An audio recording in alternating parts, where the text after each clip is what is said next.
Hello, it's Sarah Peasley. I could have better lighting today, couldn't I? I wanted to take a little bit of time and just a little bit of time because I ran way over last week. I did 45 minutes instead of half an hour. So today maybe I'll just do 15 minutes. But I would like very much to just give you a preview of my upcoming buttons and zippers class. Um, that will be happening here with better lighting and a different background on Saturday, December 19th from 1:30 to 3:30 p.m. I posted it as an event. If you want to sign up, I'm working on getting my website ready to have signups there, but it's not ready yet. So if you want to take the class, I have got 3 openings left as we speak. Um, then you can shoot me an email at sarah@sarahpeasley.com. I will type that in the, do I want to type it in there? I'll do the at sarahpeasley.com. And tell me that you're interested, and then I will send you information on how to pay me. The cost of the class is $45. It's a 2-hour session, 2-hour session, and you will learn how to put buttons and zippers into your hand knit items. And this is the little sample we're going to make. This is a garter stitch square, and I said hand knit items. I'm doing that again. It could be crocheted as well, or whatever.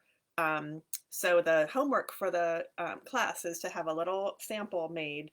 This one is, I don't have a ruler near me, but it's about 2.5 or 3 inches by about 5, 4 or 5, 6. Oh, it's got to be at least 5 inches because this is a 4-inch zipper. So just something that's a little bit bigger than a 4-inch zipper, and then it's folded in half.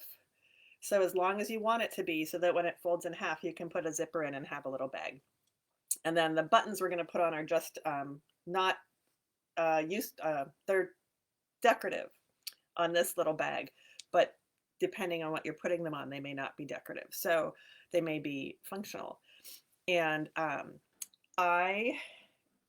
for the homework, you can have a piece of fabric. I did not line this little bag. My garter stitch is a fairly fat yarn. Matter of fact, it might even be 2 yarns held together, which is an option. You can hold a bunch of yarns together, but it's thick enough that things won't fall out. Now, if that's not true, if I put my darning needles in there or tiny little safety pins, they might fall out. So then you might want to think about lining it. But if you just make a fabric that's a little bit dense, like, dense, then things won't fall out.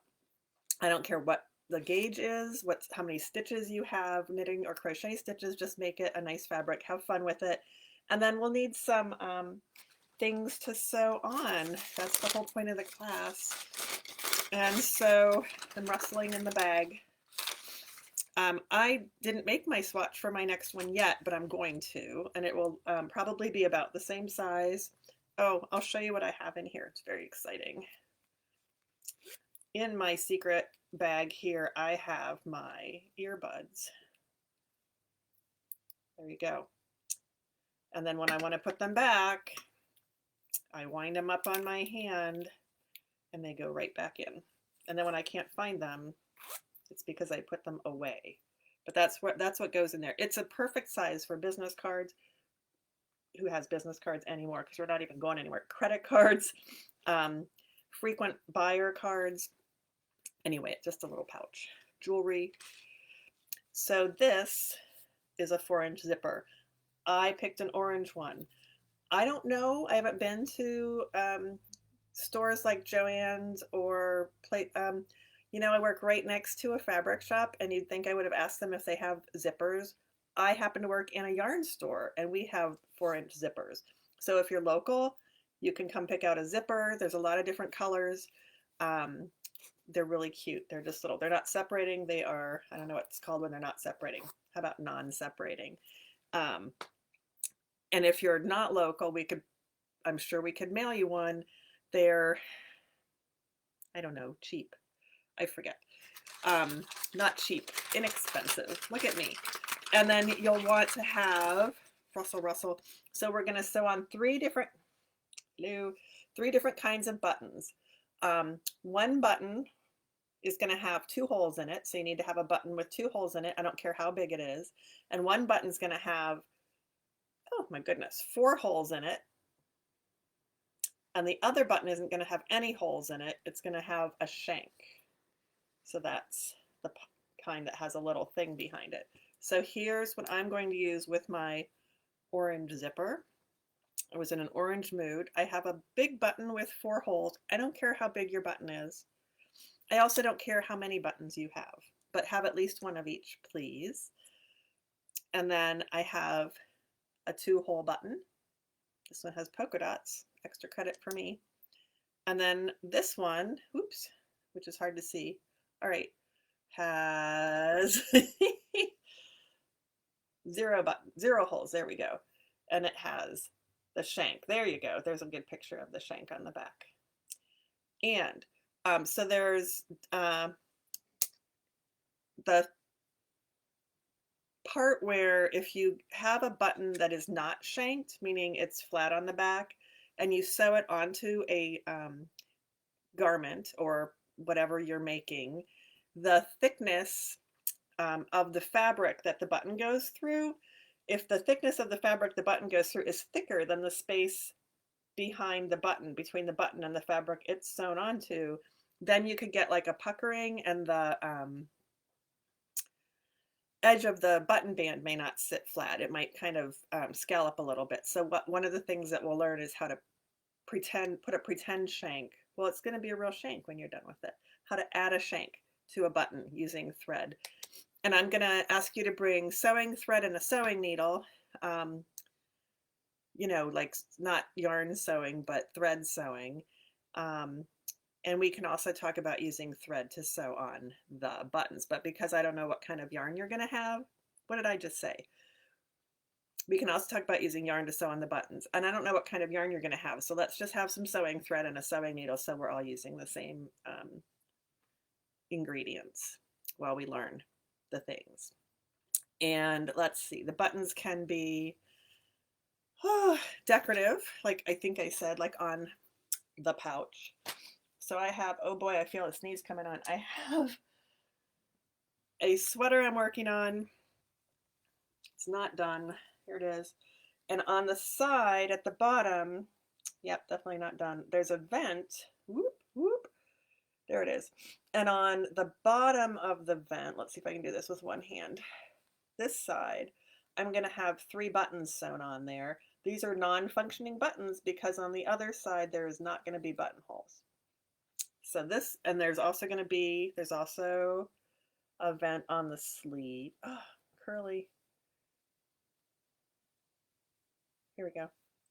On the sleeve. So here's the bottom part, and there'll be buttons here. Oh, actually, no, I take that back. This one will be similar, but will be sewn. You know, mirror image is not my friend. Here we go. One side will be over the other, and then the buttons will be sewn on top. So that will also be non-functioning because it won't actually open, but it will be a vent like the one on the bottom that will be open, but will still have buttons sewn on one of the sides. And then, yeah, I thought about putting something similar along the shoulder, but that was just getting crazy, so I didn't do that. So decorative. I have a button stash. I don't know if you have a button stash, and yet I still have the ability to purchase really pretty buttons when I come across them. Ooh, these are all different, and they're oh, what do we call this? Abalone, mother of pearl, one of those things. I forget which. But I fell in love with them, and so I had to make a cardigan to go with them. And that cardigan is over on the other side of the room, but the swatch for the cardigan is right here. And it's almost done. This was from my, there we go. This was, see how the buttons take on the colors that they're next to? The top one looks almost periwinkle. Yeah. So I actually, it's kind of serendipitous that the buttons match the swatch, but I'm very excited. So this is actually another class that's coming up that I'll talk about in a couple of weeks for a striped cardigan. Yay! So you'll see that swatch again. And so here's an example of buttons with shanks. and they are sewn on in a way that the button band does not pucker. So they have been, oh yeah, because they have shanks. That's what helps. The shank gives it the distance from between the fabric and the button so that the other layer of fabric can fit in there. And this one has, did I get them all buttoned? I did not. Shankless buttons that have been shanked using thread. So those lie flat as well. Well, except where they're puckering because I'm not paying attention. Here we go. This is Pomfret from Brunswick Mills, which is a long gone company, and it was my favorite yarn. So of course, not only did it get discontinued, but the whole mill shut down. So that was sad. Oh, zippers, yes. Yeah. So we also will be talking about, this is an Entrelac sweater. Entrelac happens to be a class I'm teaching right now for stitches. Oop, oh boy, there we go. That's the bottom, and that's the top. And this is a separating zipper, which means that the sides come apart. Yeah, you don't really sew it in much differently at all, but there's a zipper. And the problem with sewing zippers into knitwear, is that it can get ripply, the fabric, the bigger the piece of fabric. So we're going to figure out a way, well, we're not going to figure out, I already know, but I'm going to show you how to keep it from being too ripply. And this is another, this is Hazlitt colors are blue and gold, as well as University of Michigan, but I'm in East Lansing, so we're going with Hazlitt colors, also in Entrelac, but this is it used to be round, but then it's been used and loved, so now it's not a bolster, it's a more of just a flat cushion. But this has a button sewn into it so that you can take it off and wash it or put it in the pillow form. Lovely, lovely, from the blue yarn. But that's another use for a zipper in your knitwear. And this is a vest that was designed by Nancy McCrae, who used to own Woven Art. She's the one who started Woven Art in East Lansing, where I work as shop girl. And this is a double knit vest, which means it's worked in 2 layers at the same time. And dun, dun, dun, when you open up the zipper, it is reversible. Look at that. So this zipper is, how many chins can I have? More than one. Okay, so this zipper has the tab, the pull tab, whatever you call that, on both sides because it's a reversible zipper. So there's yet another kind of zipper. And it's, well, because the garment is reversible, it's a different way to sew it in. So we're going to talk about that too. Not that you're always going to be making double knit garments, but if you wanted to have a reversible zipper for any reason, we would talk about that. And I don't really think I have anything else to say. Sometimes the zippers come before the garment. I saw in Seams next door to Woven Art just the other day, they have rainbow zippers. The teeth are kind of like my glasses where they change colors. And I've seen rhinestone zippers where the teeth are actually rhinestones. And sometimes you might think, okay, I need to make a sweater so that I can buy the rhinestone zipper or the rainbow zipper. And sometimes you have a garment and you think, oh, I have to go get a zipper for this garment. And sometimes those 2 things work together, and sometimes you work from your stash. I have a beautiful button stash. I do. I'll show you my button stash if you come take my class. I especially I have it displayed in a printer's drawer. Is that what they're called? That used to be my mom's and hung on her wall and had printer blocks in them, which I also have somewhere, but now it lies flat and it has my buttons in it, so I can see them all laid out and all sorted. So that's really all I have to say. Let's see. So if you wanted to take my class, I've got 3 more spots. It's $45. It's Saturday, December 19th from 1:30 to 3:30 Eastern time. Zoom, it's through Zoom. This is Facebook Live. So if you haven't done Zoom, I can talk you through that. It's really easy. And you'll need 3 buttons, one with 4 holes, one with 2 holes, one with a shank on the back. You'll need sewing thread and a needle. You'll need a little zipper, and you'll also need another color of sewing thread, a contrasting color. We'll need 2 colors. And then a swatch that you can fold in half and make into a little bag with a 4-inch zipper on one end. So either knit or crocheted, fairly dense. And I think that's it. If you have any questions, you can email me at the address that I put in the chat. And otherwise, I hope that I will hear from you or see you soon in a class somewhere, or on Facebook Live, or on Zoom, or Instagram, or at Woven Art, or wherever. So stay safe, wear a mask, wash your hands, keep your distance, and I will talk to you later. Bye.